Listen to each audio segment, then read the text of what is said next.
SIR নিয়ে কিন্তু উত্তেজনা বাড়ছে রাজ্যে। এসআইআর বা ভোটার তালিকায় বিশেষ নিবিড় সমীক্ষা নিয়ে ক্রমেই চড়ছে রাজনৈতিক উত্তাপ।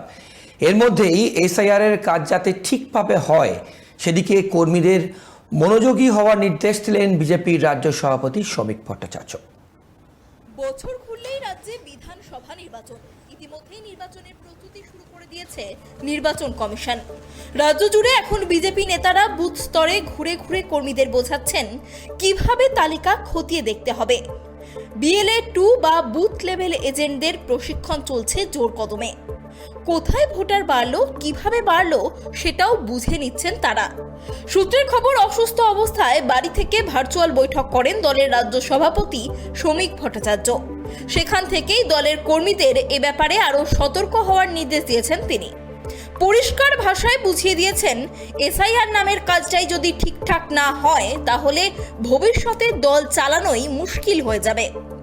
এসআইআর মানে ভোটার তালিকা ঘেঁটে দেখা, কারা থাকা উচিত কারা বেমানান সেটা খুঁজে বের করা। তিনি বলেন, এসআইআর সঠিকভাবে না হলে দলও থাকবে না। তৃণমূল কংগ্রেস জিতে এসে সব দখল করে নেবে।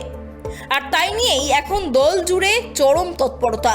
সেই তালিকায় নজর দিতে গিয়েই বিজেপির রাজ্য সভাপতি শ্রমিক ভট্টাচার্য একেবারে সোজা ভাষায় বলে দিয়েছেন, ঠান্ডা ঘরে বসে এই কাজ হবে না।